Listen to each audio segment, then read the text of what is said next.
요한복음 17장 6절에서부터 19절 말씀입니다.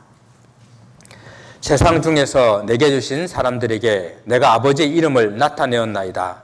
그들은 아버지의 것이었는데 내게 주셨으며 그들은 아버지의 말씀을 지켰나이다. 지금 그들은 아버지께서 내게 주신 것이 다 아버지로부터 온 것인 줄 알았나이다. 나는 아버지께서 내게 주신 말씀들을 그들에게 주었사오며 그들은 이것을 받고 내가 아버지께로부터 나온 줄을 참으로 아오며 아버지께서 나를 보내신 줄도 믿었사옵나이다. 내가 그들을 위하여 비옵나니 내가 비옵는 것은 세상을 위함이 아니요 내게 주신 자들을 위함이니이다. 그들은 아버지의 것이로소이다. 내 것은 다 아버지의 것이요 아버지의 것은 내 것이온데 내가 그들로 말미암아 영광을 받았나이다. 나는 세상에 더 있지 아니하오나 그들은 세상에 있사옵고 나는 아버지께로 가옵나니 거룩하신 아버지여 내게 주신 아버지의 이름으로 그들을 보존하사 우리와 같이 그들도 하나가 되게 하옵소서. 내가 그들과 함께 있을 때에 내게 주신 아버지의 이름으로 그들을 보존하고 지켰나이다. 그 중에 하나도 멸망하지 않고 다만 멸망의 자식뿐이오니 이는 성경을 응하게 함이니이다. 지금 내가 아버지께로 가오니 내가 세상에서 이 말을 하옵는 것은 그들로 내 기쁨을 그들 안에 충만히 가지게 하려 함이니이다. 내가 아버지의 말씀을 그들에게 주었사오매 세상이 그들을 미워하였사오니 이는 내가 세상에 속하지 아니함 같이 그들도 세상에 속하지 아니함으로 인함이니이다. 내가 그리운 것은 그들을 세상에서 데려가기를 위함이 아니요 다만 악에 빠지지 않게 보존하기를 위함이니이다. 내가 세상에 속하지 아니함 같이 그들도 세상에 속하지 아니하였사옵나이다. 그들을 진리로 거룩하게 하옵소서. 아버지의 말씀은 진리니이다. 아버지께서 나를 세상에 보내신 것 같이 나도 그들을 세상에 보내었고 또 그들을 위하여 내가 나를 거룩하게 하오니 이는 그들로 진리로 거룩함을 얻게 하려 함이니이다. 아멘. 예수님께서 십자가를 지시기 전날 밤 그 사역을 온전히 이루시기 위해서 기도하셨습니다. 예수님의 사역이라 하면 하나님께서 하라고 하신 그 일을 하여서 하나님을 영화롭게 하는 것이었습니다. 이미 예수님께서는 공생의 사역을 통해 가지고 하나님을 영화롭게 하셨고 이제 그 일을 완성해야 하는 그 순간에 있는데 하나님께서 아들에게 주신 모든 백성들로 하여금 영생을 얻게 하는 것이 바로 예수님의 사역이요 사명이었습니다. 근데 그 일을 이루시기 위해서는 우리 주님께서 십자가를 지시는 길밖에 없었다는 것이죠. 우리는 지난 시간에 주님께서 이 하나님을 영화롭게 하는 영광의 십자가, 그 십자가를 잘 감당하게 해달라고 기도하시는 그 내용을 살펴보았습니다. 그리고 이제 오늘은 그 남겨진 제자들과 그리고 교회를 위해서 중보로 기도하시는 내용입니다. 우리는 예수님의 이러한 기도를 대제사장적인 그런 기도라고 이렇게 부릅니다. 왜냐하면은 예수님께서 우리의 죄를 대속하시기 위해서 이 땅에 대제사장으로 오셨고 또 지금 주님께서 기도하고 계신 이 기도가 구약의 대제사장이 기도하는 그런 사역과 같은 모양으로 기도하고 계시기 때문입니다. 하나님께서 이스라엘 백성들이 하나님 앞에 죄를 용서함 받고 거룩해질 수 있는 거룩한 그런 백성으로 살아갈 수 있는 그런 길을 열어놓으셨는데 우리는 그것이 구약의 제사 제도인 것을 알고 있습니다. 여러분 제사를 드릴 때에 백성들이 그 제물을 가지고 나와가지고 그 제물을 이렇게 죽이고 제물을 이렇게 각을 뜨고 하는 일들은 제사를 드리는 사람이 해야 되는 그런 일입니다.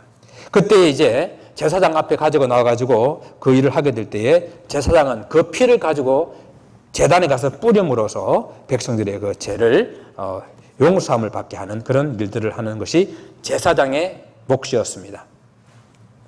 그런데 이런 일들 중에서 대제사장이 1년에 한 번 하나님의 지성소에 들어가서 그 제단에 피를 뿌리는 그런 날이 있는데 그 날을 대속죄일 그리고 그 날을 욤키푸르라고 그러는데 우리 그 성경에서는 그날을 나팔절이라고 부르기도 합니다. 바로 지금 주님께서 기도하고 있는 이 모습이 대제사장이 대속죄일에 그 지성소에 들어가 가지고 제사를 드리는 그런 모습과 너무도 유사한 그런 방식으로 기도하고 있다라는 것입니다.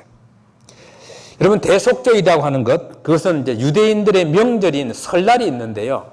유대인들의 설날은 지금 우리가 하고 있는 이 달력의 9월, 10월 달에 있습니다. 그것을 유대인들은 그때의 한 해를 시작하는 그런 날로 보고 그때를 설날이라고 부르고 있어요. 그래서 히브리어로는 이 날을 로시 하샤나라 그래요. 로시 하샤나. 아마 지금 달력들을 보게 되면 그렇게 밑에 9월 한 19일 정도 그때에 보게 되면 로시 하샤나 이렇게 기록하고 있는 것을 보게 됩니다. 성경에서 나팔절이라고 부르고 있고요. 이 로시 하샤나 설날이 되게 되면은 이제 새해가 시작되게 되는데 이 10일 동안 이 설날을 지키고 있어요. 그래서 이 설날 때는 유대인들은 지난 1년을 돌아보면서 사람들과 혹 불화하고 서로 싸우고 원수 짓고 쏘기고 하는 그런 일들을 서로 용서해주고 화해하기 위해서 사람들 찾아가고 또 사람들 초청해서 식사하며 이렇게 화해하는 그런 시간들을 보내게 됩니다. 그리고 마지막 날 10일째 되는 날, 이 날에는 모든 유대인들은 그날 하루는 금식을 해요. 금식을 하면서 이제 하나님 앞에 나가가지고 하나님 앞에 자기들의 죄를 자복하고 회개하는 날로 지키게 됩니다. 이 날을 바로 대속죄일, 욤키푸르라고 부르는 그날이 되겠습니다. 이때에 이 대제사장은 먼저 수송아지를 가지고 자기와 그리고 자기 집안을 위해서 하나님 앞에 나가서 속죄 제사를 드리는 것이 레위기 16장에 기록되어 있습니다. 수송아지를 잡아가지고 그 피를 휘장 안에, 지성소 안에 1년에 한 번 들어갈 수 있는 그 지성소 안에 들어가가지고 하나님의 법궤 위를 시온소라고 하는데, 시온소. 그 시온소 위에다가 그 피를 7번 뿌림으로써 하나님 앞에 속죄 제사를 지르게 됩니다. 이때도 있잖아요. 그 시온소를 바로 바라보면 그 하나님 영광에 의해서 빛에서 죽게 되기 때문에 향을 뿌려가지고 그 향의 연기가 그 지성소 안에 가득 차게 해가지고 하나님의 시온소와 이 제사장의 거리를 이렇게 간격을 막아두게 됩니다. 지난 시간에 말씀을 드렸듯이 하나님 영광의 빛을 보고 살아남을 자가 없다고 그랬잖아요. 그래서 하나님께서는 영광의 구름으로 그 빛을 가려주심으로 말미암아 백성들이 살 수 있다고 그랬는데, 대제사장도 그 지성소 안에 들어가게 될 때에 향을 피워서 그 지성소 안에 연기가 가득 차게 만드는 그런 일을 하게 됩니다.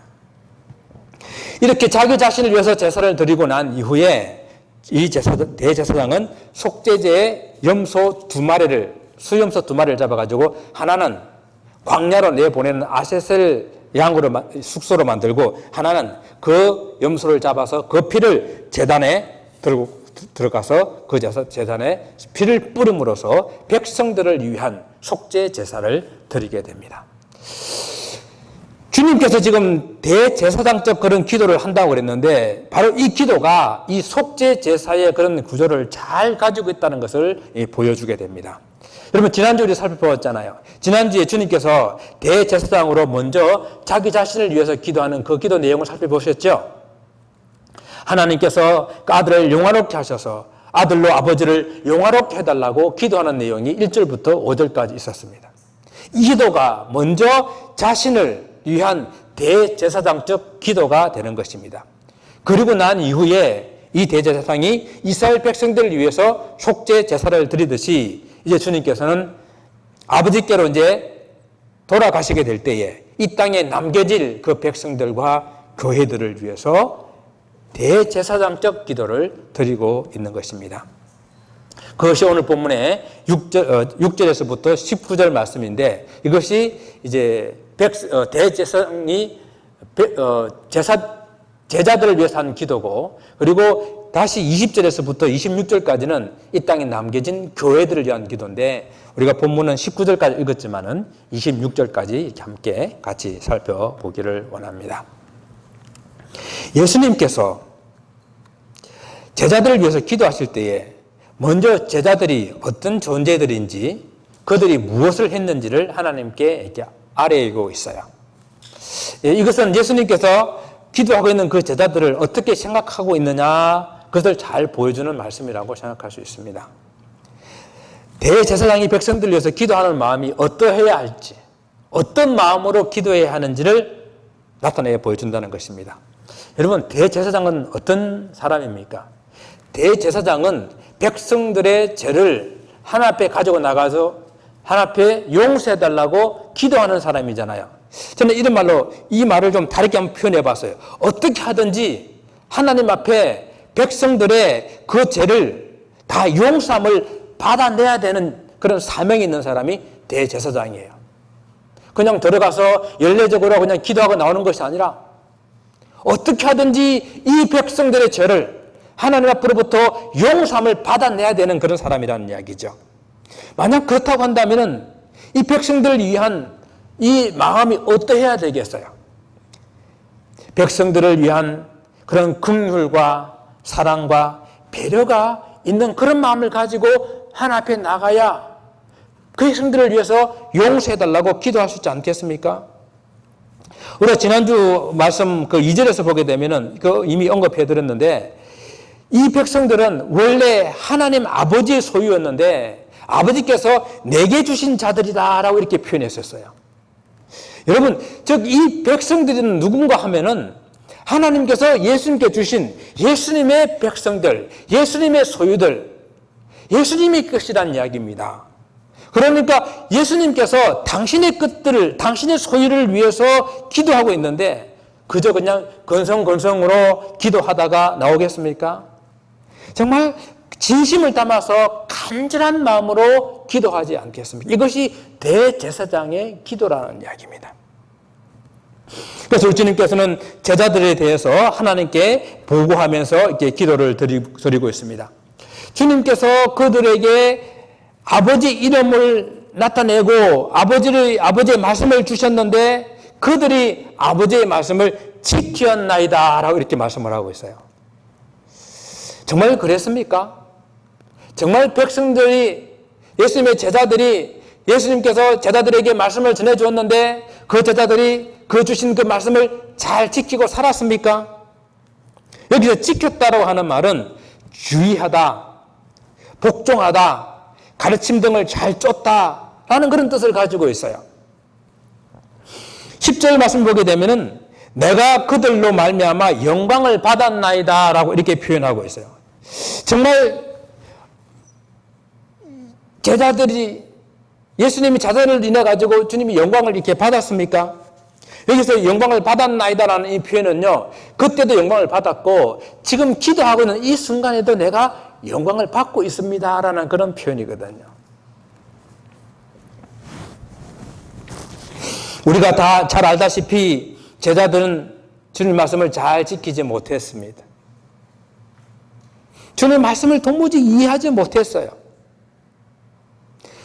주님을 다 배반할 제자들, 주님을 모른다고 다 떠나가야 할 그런 제자들 지금 앉혀놔놓고 지금 주님께서 기도하고 있는 것입니다. 그럼 왜 우리 주님께서는 이렇게 기도하고 있는 것일까요?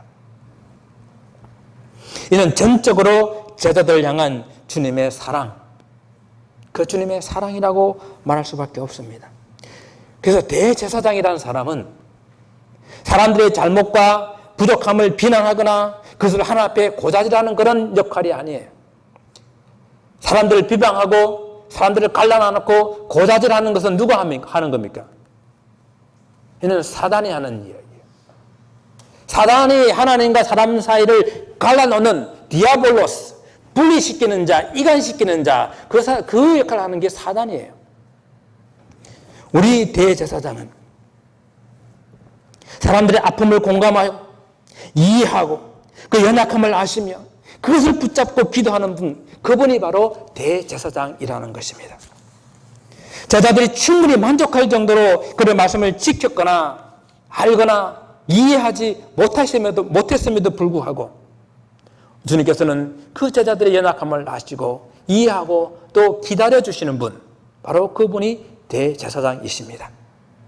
지금은 아직은 아니지만 그러나 장차 진리의 성령께서 오시게 되면 그들이 그렇게 될 것이라고 믿고 기다려주시는 분, 그분이 우리의 대제사장이십니다. 그리고 또한 그렇게 되기 위해서 지금 우리 주님께서 기도하고 계신 것입니다. 우리 기도를 한번 돌아볼 수 있기를 바랍니다. 우리가 남을 위해서 기도한다고 하는 것은 끊임없이 인내하며 기다려주며 아직은 아니지만은 장차 그렇게 되고 변화될 것을 믿으면서 하나 앞에 기도하는 것입니다. 한 번, 두 번 기도해보고 안 된다고, 어쩔 수 없는 사람이라고, 그래 사람이 변할 수 없는 것이라고 포기하고 단념해 버리지 않았나 한번 반성해 봅니다.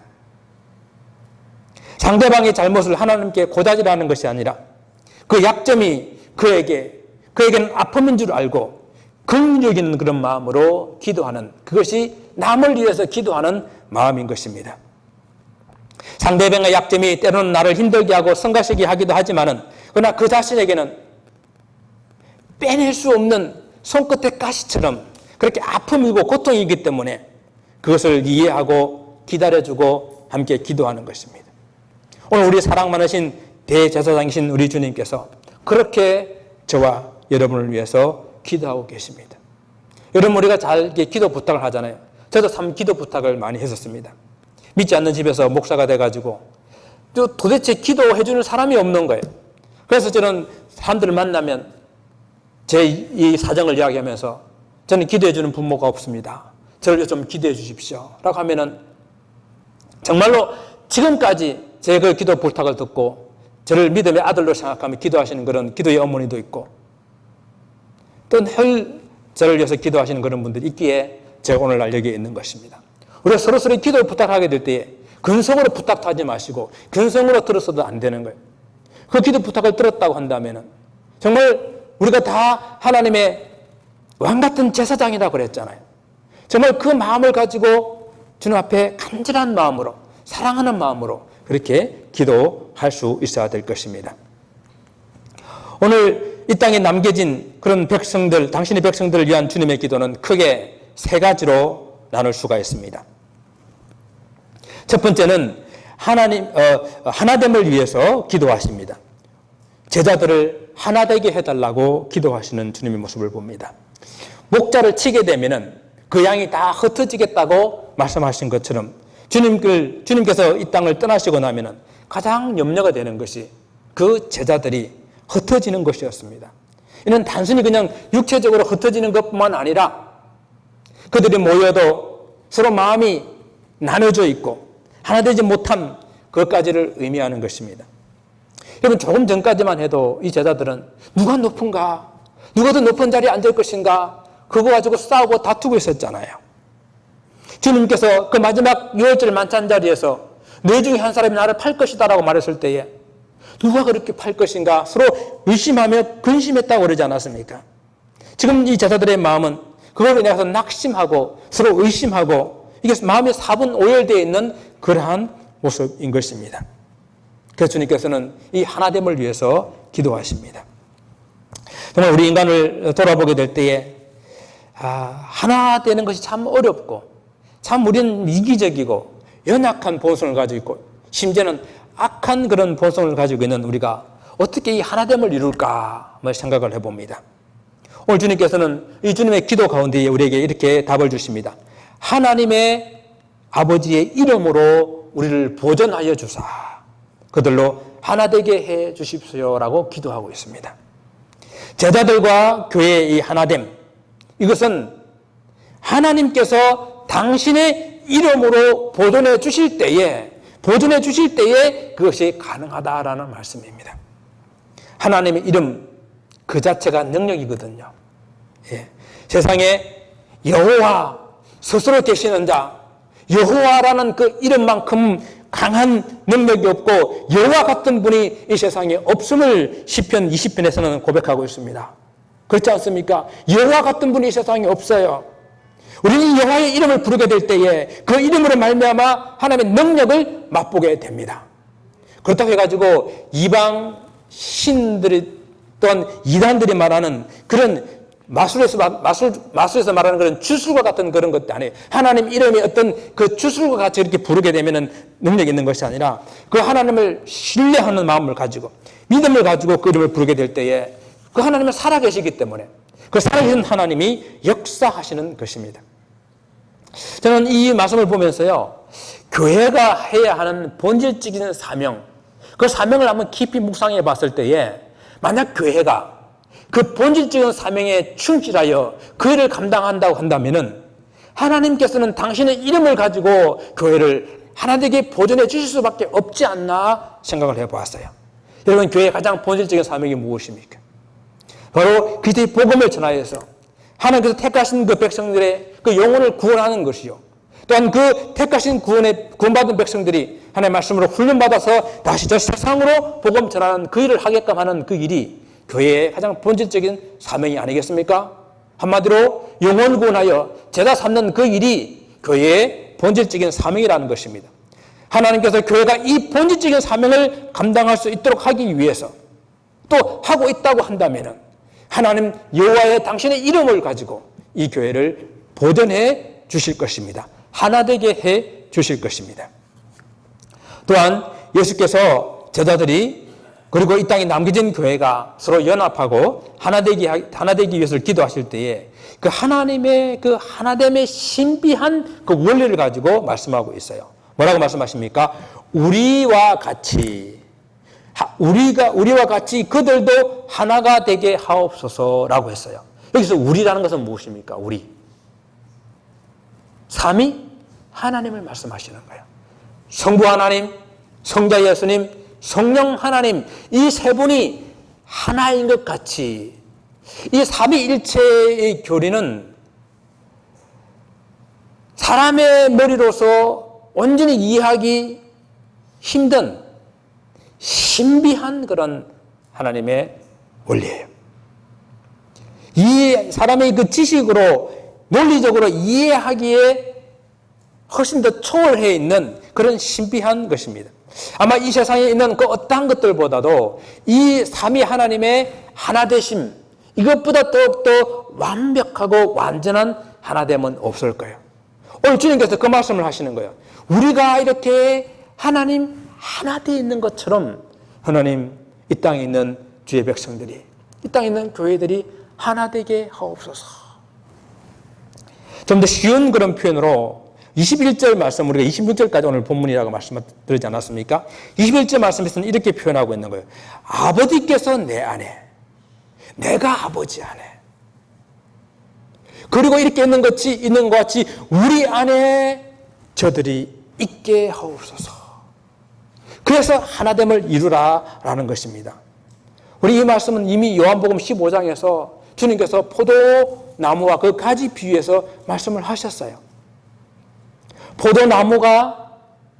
포도나무의 그 가지가 붙어 있어서 하나 되어서 그렇게 열매를 맺는 것처럼 그렇게 하나 되는 것, 그것이 나무에 붙어 있을 때 가능하다 그랬잖아요.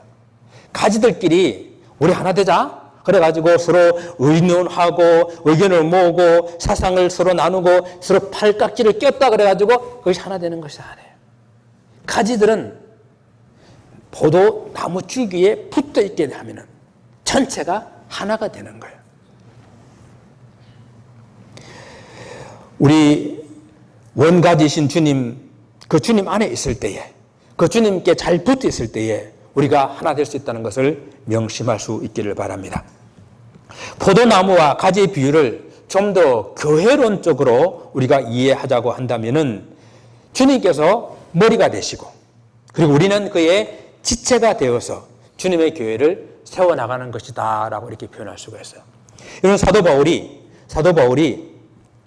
이 교회를 고린도전서 12장 27절 말씀에서 마치 성부 하나님과 성자 예수님과 성령 하나님이 이렇게 하나 된 것처럼 이 교회가 유기체적으로 하나가 되는 것을 이렇게 말씀하고 있어요. 교회는 이렇게 원래 하나였어요. 누가 이렇게 하나를 만들어주는 것이 아니라 원래 이렇게 하나였다라는 것입니다. 그래서 우리가 교회의 하나됨을 말하게 될 때에 이것은 우리가 만드는 것이 아니라 교회가 원래 존재론적으로 이게 하나였다라는 사실을 우리가 먼저 인식하는 것, 그것이 중요합니다. 또한 사도 바울은 교회론을 에베소서 4장 16절에서 말씀하게 될 때에 교회가 유기체적으로 사람의 몸처럼 사람 몸처럼 그렇게 유기체적인 그런 모든 기관들이 하나로 연결되어 있는 것처럼 그렇게 하나로 되었다. 그 하나됨을 더욱더 힘쓰라라고 이렇게 말씀을 하고 있습니다. 성경은요, 어느 한 부분에서도 이 건물을 교회라고 말한 적이 없어요. 교회는 그렇기 때문에 주님을 믿는 성도들이 모여있는 우리들을 교회라고 말하기 때문에 이것을 어떤 다른 인위적으로 나누고 분리시킬 수가 없다라는 것입니다.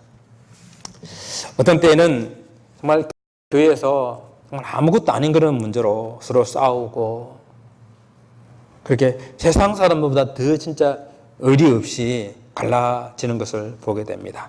어느 분이 그렇게 이야기하더라고요. 믿음이 없으면 의리라도 좀 있으라고. 그죠? 어떤 분이 한국에서 이렇게 이민을 오셨는데 목사님이 공항에 나가서 그분을 픽업해 와가지고 어느 정도 정착할 수 있도록 이렇게 도와주었습니다. 그리고 이제 어느 정도 안정이 되었습니다. 그러고 난 다음에 이 목사님이 이제 나중에 교회를 개척한다 그러니까 이분이 하는 말씀이 목사님이 비즈니스를 오픈했는데 제가 열심히 협조해 드려야죠 라고 이렇게 말했대요. 이 사람 믿음은 없어요. 그런데 참 의리는 있지 않습니까? 우리 안에 먼저 이 하나됨이 있어야 됩니다. 성도들 간에 신의가 있어야 돼요. 목사와 성도들 간에 서로의 신의가 이렇게 있어야 됩니다. 먼저 우리가 하나 화목되지 못하고 하나 되지 못했는데 교회에 이렇게 처음 나오시는 분들이 어떻게 이곳에서 신앙생활을 해나가실 수 있겠습니까? 또 교회를 옮기는 분들이나 또 무슨 어떤 일들로 교회를 오랫동안 쉬고 계신 분들, 이런 분들 마찬가지 아니겠습니까? 특히 이런 분들은 있잖아요. 교회에 오게 되면은 교회 분위기를 많이 살핍니다. 왜? 이미 싸움과 다툼 속에서 마음의 상처를 가지고 있거든요. 우리 가정에 자녀들이 서로 하나 돼서 화목하고 서로 웃는 소리가 들리게 되면 부모들 마음이 흐뭇하잖아요. 그와 마찬가지로 교회 안에 성도들이 서로 하나 되어서 화목하면 우리 주님께서 흐뭇하고 기뻐하실 것입니다. 사랑하는 성도 여러분, 교회가 나아가려고 하는 그런 방향에 우리 마음을 좀 같이 하시고 또 우리의 시선을 같이 맞추어서 함께 달려갈 수 있기를 바랍니다. 오늘 이 땅에 참 많은 교회들이 있는데 이런 교회들의 연합들도 마찬가지예요. 먼저 이 교회가, 개교회가 이 하나님의 사랑 안에서 하나됨이 없이는 세상에 있는 교회들이 하나 될 수 없는 것 아니겠습니까? 오늘 세상 사람들은요, 교회가 너무도 많은 그런 교파와 교단으로 분리되어 있는 것을 비난하고 있습니다.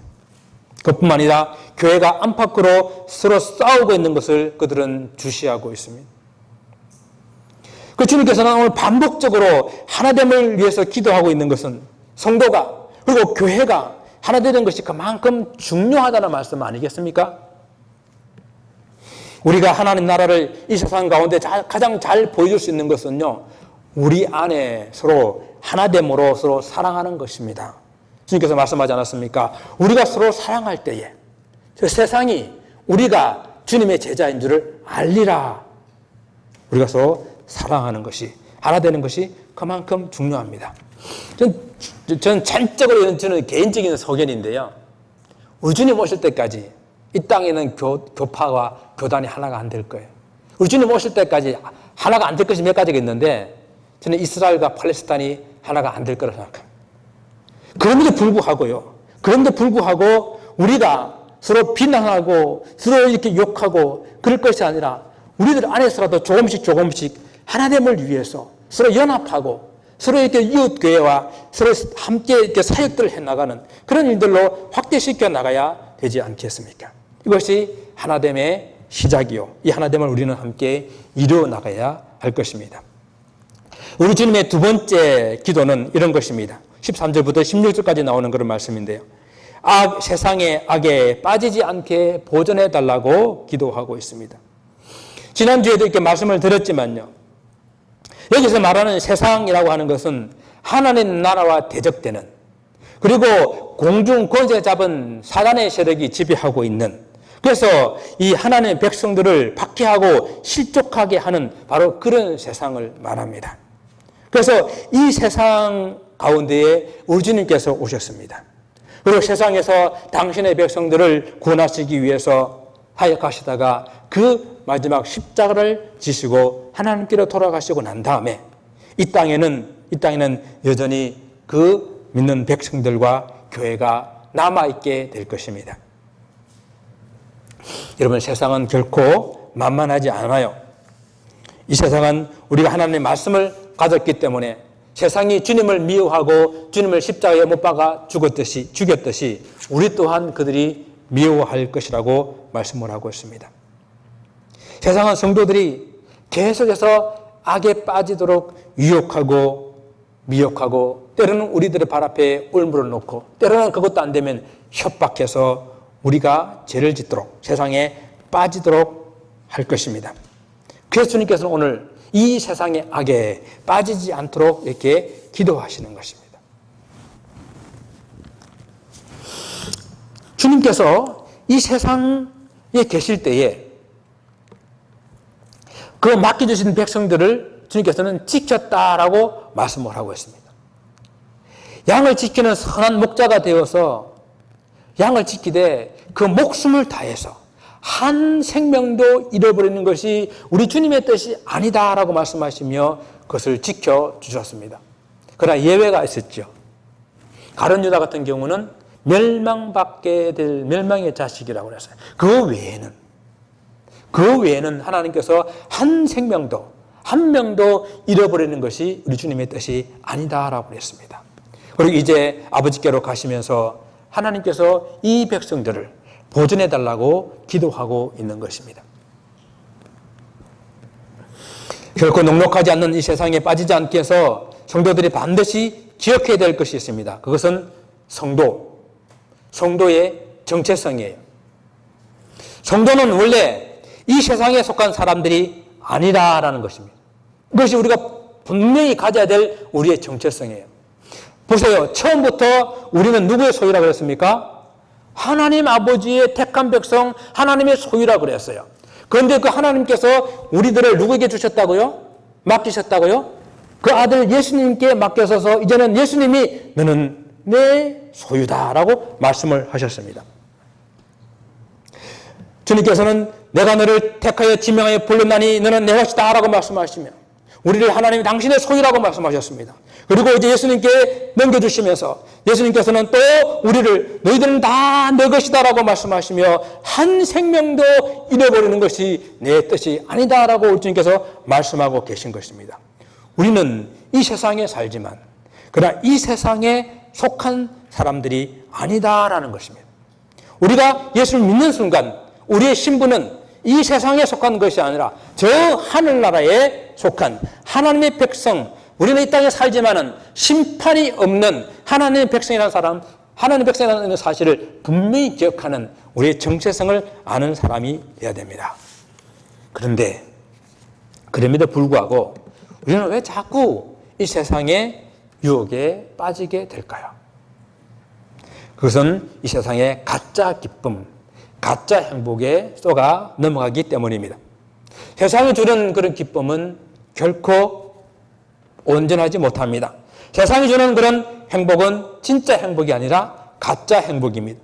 보세요. 세상이 주는 그런 기쁨과 행복은요, 마치 잠시 피었다가 지는 꽃과 같이 시들 수밖에 없는 것들이에요. 어쩌면 이 땅에 있는 동안에 잠시 그것을 누리다가 우리는 다 놓고 가야 되는, 함께 할 수 없는 그런 것들일 수밖에 없다는 이야기입니다. 세상에 주는 그 기쁨으로는, 그 행복으로는 내 영혼의 이 공고함 채울 수가 없고 내 영혼을 결코 만족시킬 수 없다라는 것입니다. 그런데 자꾸만 그 세상의 가짜 기쁨, 가짜 행복에 우리는 미혹된다는 이야기입니다. 그 언어라는 물고기가 있대요. 언어 알죠? 그 물고기는 그 새끼를 이렇게 새끼 때는 바다에서 이렇게 살다가 조금 크게 되면은 이제 맑은 강물로 올라간다고 합니다. 그때 이제 강을 올라올 때에 사람들은 소위 이제 홀치기라고 하는 이 낚시 방법으로 언어를 이렇게 잡는다고 그래요. 그때 홀치기 그 낚시에 미끼를 끼우는데 그 미끼는 진짜 미끼가 아니라 가짜 미끼, 반짝반짝거리는 쇠붙이를 그게 붙인다 그래. 그러면 그 강물로 거슬러 올라가는 이 언어가 그 진짜 미끼도 아닌 가짜 미끼, 햇빛을 받아서 반짝반짝거리는 그것을 따라가다가 그냥 그 생을 마감하고 만다는 것입니다. 목적지를 가다가 진짜도 아닌 가짜 쇠붙이에 현혹되는 것입니다. 성도들이 살아가는 이 세상에도 이게 가짜 기쁨, 가짜 행복, 심지어는 가짜 믿음까지 우리를 미혹하고 유혹하고 있다는 것입니다. 사랑하는 성도 여러분, 참 기쁨은 우리 주님께 있습니다. 참 행복은 우리 주님께 있습니다. 우리가 하나님께 속하고 우리가 주님의 소유이기 때문에 주님께 소유되어 있는 성도들에게 참 기쁨이 있다고 하였습니다. 오늘 주님께서 이렇게 기도하십니다. 주님 안에 있는 그 충만한 그 기쁨이 사랑하는 성도들에게, 저들에게도 있게 해달라고 기도하고 계신 거예요. 사랑하는 성도 여러분, 혹시 여러분 삶 가운데에 기쁨이 없고 불안하고 염려와 근심이 있습니까? 오늘 주님께서 너는 내 것이다, 내 소유다, 내가 내 기쁨을, 내 평안을 너에게 주노니 이 기쁨은, 이 평안은 세상이 주는 것과 같지 아니하다 하신 이 기쁨을 받아 누릴 수 있기를 바랍니다. 그래서 이 시간 주님의 그 평안이 여러분 마음속에 충만하여서 그 충만함이 계속 지속되기를 주님 이름으로 축원을 드립니다. 마지막 세 번째로 우리 주님께서 기도하고 있는 기도는 진리로 거룩하게 해달라고 기도하고 있습니다.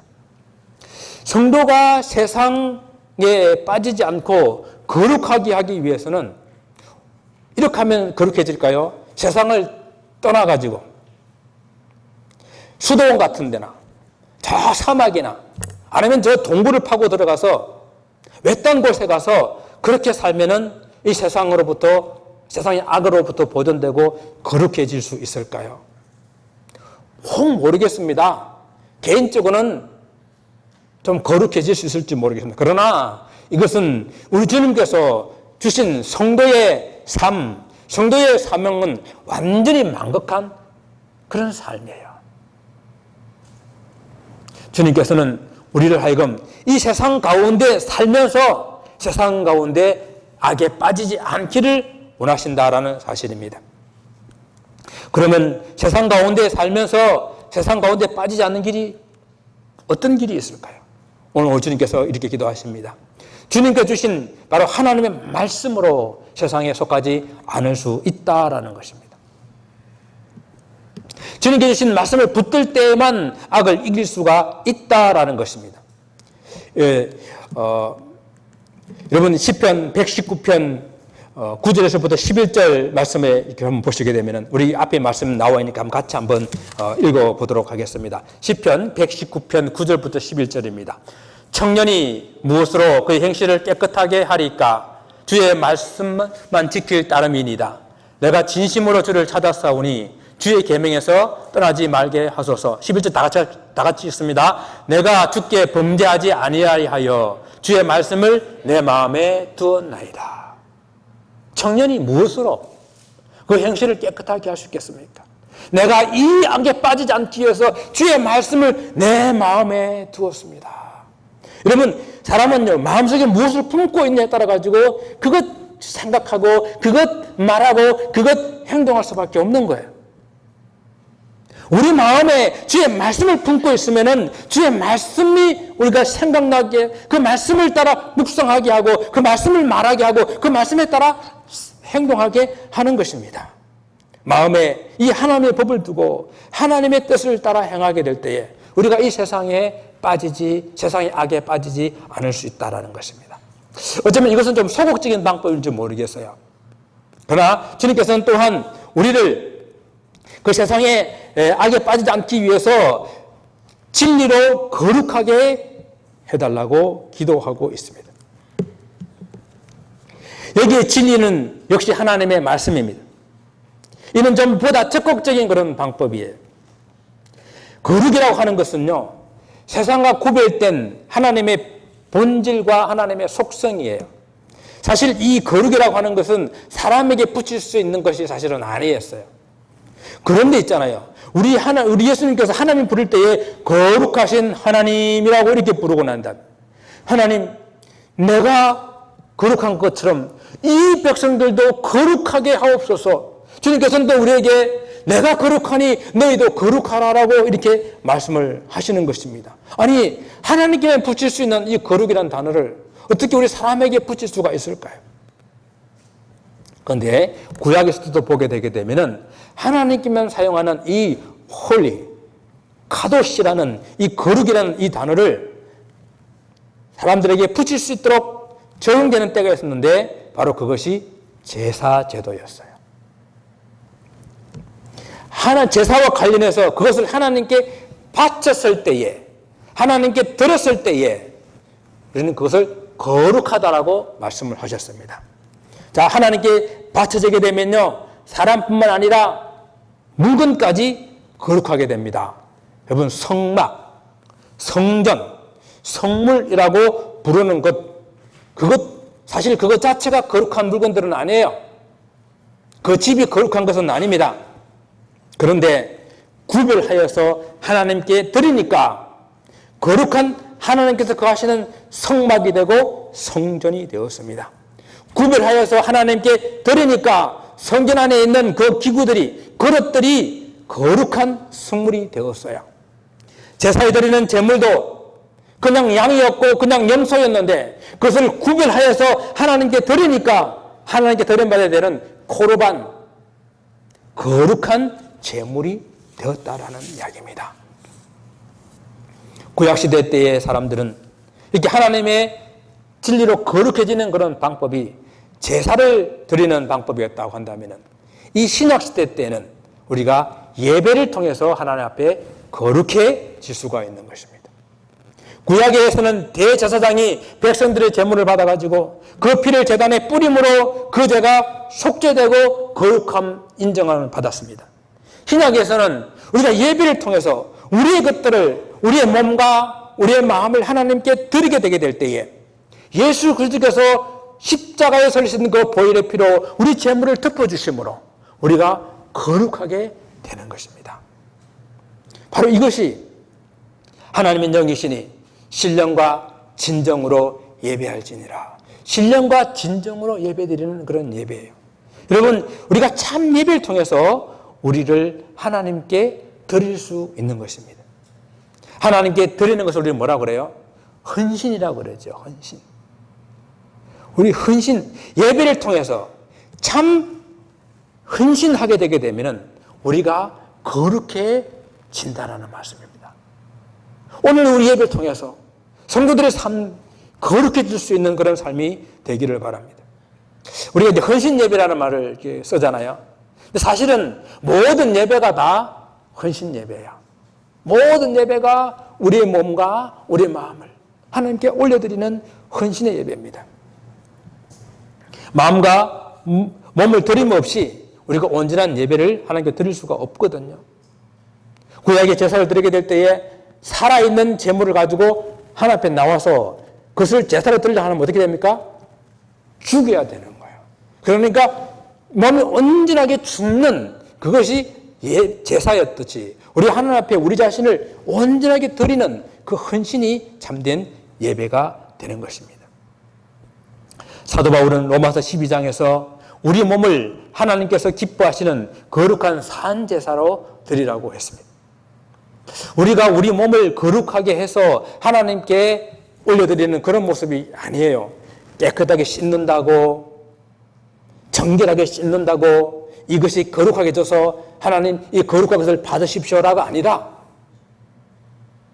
우리가 하나님 앞에 이것을 드릴 때에, 헌신하게 될 때에 하나님께서 그것을 받으심으로 그 제물이 거룩해지는 거예요.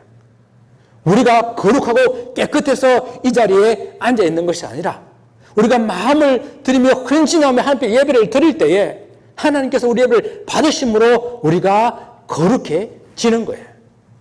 이것이 거룩의 원리입니다. 이것은 보다 적극적으로 주님께서 우리를 이렇게 거룩하게 하시는 주님의 목적이 있음을 보게 됩니다. 하나님께서 예수님을 세상에 보내신 것 같이 예수님께서도 제자들을 거룩하게 해서 세상으로 보내게 하기 위함이라는 것입니다. 거룩하시는 목적이 거룩해진 채로 그냥 교회에 머물고 거룩해진 채로 자기들이 먹고 마시는 그런 공동체로 머물러 있는 것이 아니라 그 거룩해진 공동체가 하나님의 보내심을 받아 저 세상으로 나아가는 것, 그것이 주님께서 우리를 진리로 거룩하게 하신 목적이라는 이야기입니다. 그래야 우리의 거룩함으로 세상을 거룩하게 만들어 나가야 하는 것입니다. 세상에 그 악에 물들지 않기 위해서 소극적으로 우리를 지켜나가는 것이 아니라 좀 더 적극적으로 우리가 주의 말씀으로 거룩하게 되어지고 우리가 주님께 헌신된 예배를 드림으로 우리가 거룩해져서 우리가 저 세상으로 나가서 세상도 거룩해져 나갈 수 있도록 우리가 말씀을 증거하며 세상도 우리의 거룩함이 전념될 수 있도록 하는 것, 그것이 주님께서 우리를 거룩하게 하신 목적이라는 이야기입니다. 주님의 거룩함을 가지고 세상에 보내심을 받아서 그렇게 살아가게 되다 보게 되면은 하나님과 주님이 하나이시고 그리고 하나님께서 우리 주님을 보내셨고 이 모든 것이 이해되고 깨달아지는 날들이 온다라는 이야기예요. 이것은 그렇게 살아볼 때에 그렇게 살 때에 깨닫는 진리라는 이야기입니다. 여러분, 주님께서 또한 우리를 얼마나 사랑하시는지, 우리를 이 세상 가운데 내보내시는 주님이 우리를 얼마나 사랑하시는지, 또 세상이 또한 그렇게 깨달아 알 수 있는 것들도 우리가 그 진리로 거룩해진 그 몸으로 세상에 나아가서 살 때에 그것이 가능하다는 이야기입니다. 사랑하는 성도 여러분, 여러분은 기도의 힘을 알고 있습니까? 누군가 기도해 준다는 그 의미가 무엇인지 알고 있습니까? 우리는 서로서로 정말로 기도하는 것은 공동체여야 합니다. 우리의 대제사장 되신 주님께서 지금도 우리를 위해서 중보로 기도하고 계십니다. 우리가 서로서로 하나가 될 수 있게 해달라고, 이 땅에 있는 교회들이 하나가 되게 해달라고, 우리가 세상의 악에 빠지지 말게 해달라고, 이 땅에 있는 교회들이 세상의 그런 가치와 세상에 있는 것들을 추구하며 세상에 빠지지 않게 해달라고, 우리가 진리로 거룩하게 해달라고, 이 땅에 있는 교회들이 주님의 말씀으로 그 진리로 거룩하게 해달라고 지금도 우리 주님께서는 기도하고 계십니다. 주님께서 기도해 주시면, 우리의 대제사장 되신 주님께서 저와 여러분을 위해서 기도해 주시면 우리 새로운 힘이 솟아나지 않겠습니까? 주님께서 우리를 기도해 주시니 우리가 힘을 내서 우리도 저 세상으로 보냄을 받아서 그 주님의 복음을 세상 가운데 전함으로 말미암아 이 세상 가운데 주님의 나라가, 주님 역사가 이루어지는 그런 복된 삶이 되시기를 주님 이름으로 축원을 드립니다. 기도하겠습니다.